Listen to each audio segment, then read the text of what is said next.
Bonsoir à tous, bienvenue, nous sommes le lundi 25 septembre et c'est aujourd'hui que s'est ouverte l'Assemblée plénière des évêques du Canada. Ils sont rassemblés jusqu'à vendredi à Cornwall. Plusieurs thèmes seront abordés dans la semaine et notamment Amoris Laetitia, l'exhortation apostolique post-synodale du pape François sur la famille. Le sujet a été abordé dès aujourd'hui par le cardinal Marc Ouellet, préfet de la Congrégation pour les évêques et archevêque émérite de Québec. On écoute un extrait de son intervention. Le titre de l'exhortation apostolique post-synodale du pape François, Amoris Laetitia, la joie de l'amour, contient en deux mots la totalité du message. Il associe la joie et l'amour comme les deux côtés d'une même médaille marquée du sceau de la Sainte Trinité, mystère d'où jaillit tout amour véritable, numéro 63. En choisissant ce titre, le Saint-Père confesse sa foi en l'amour humain, issu de l'amour divin et pénétré de sa grâce, au point que la famille est célébrée en ces pages comme un reflet imparfait mais authentique de la Sainte Trinité. Le Dieu Trinité est communion d'amour et la famille est son reflet vivant. Numéro 11. Gardons bien en vue cette vision biblique et théologique qui traverse tout le document, car elle en assure la profondeur, l'originalité et la juste interprétation face aux réductions de sens imposées par des lectures superficielles. Et puis, avant d'arriver ici, la semaine dernière, les évêques du Québec étaient réunis à Trois-Rivières en assemblée plénière. Lors de cette rencontre, ils ont notamment élu un nouvel exécutif pour les 2 prochaines années. Monseigneur Noël Simard devient président de l'AECQ. L'évêque de Valleyfield succède ainsi à Monseigneur Paul Lortie du diocèse de Mont-Laurier.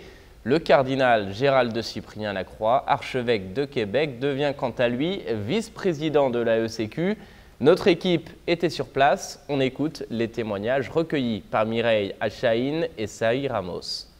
Il y a une vingtaine de diocèses au Québec, mais les évêques ne peuvent pas, de moins en moins, je dirais, travailler seuls, isolément. Chaque diocèse maintenant a besoin des autres. Et en se rassemblant comme ça, en discutant de façon commune de divers dossiers, mais les évêques peuvent se concerter, travailler ensemble, écouter les idées des autres. On n'est pas toujours obligé de réinventer la roue. Parfois, une bonne initiative dans un diocèse peut en inspirer un autre pour un même sujet. Donc, la concertation et le travail en commun devient de plus en plus important et nécessaire dans nos églises au Québec. Donc, c'est une des raisons pour lesquelles ces assemblées plénières-là sont si importantes. Ici, on ne prend pas des décisions pour les diocèses. Chaque évêque est autonome dans son propre diocèse, mais c'est important qu'on soit ensemble pour discerner, réfléchir, aller plus loin dans notre compréhension de ce qu'on doit faire pour que, rendu chez nous, on puisse prendre les décisions qui vont aider nos diocèses selon les besoins à avancer. Bien, on le voit dans la prière des psaumes, on l'a souvent. Chaque jour que nous vivons est un don de Dieu. Et de voir que nous vivons dans un pays en paix, alors que notre monde est bouleversé par bien des difficultés, il faut prendre le temps de savourer la paix, de rencontrer des gens, le temps de vivre dans un monde ou dans un coin du monde où il y a tant de paix naturelle, il y a une beauté. Et en même temps, il y a un soleil reluisant aujourd'hui, étincelant. Mais c'est un pâle reflet de tout ce que le Christ est, un soleil permanent dans nos vies.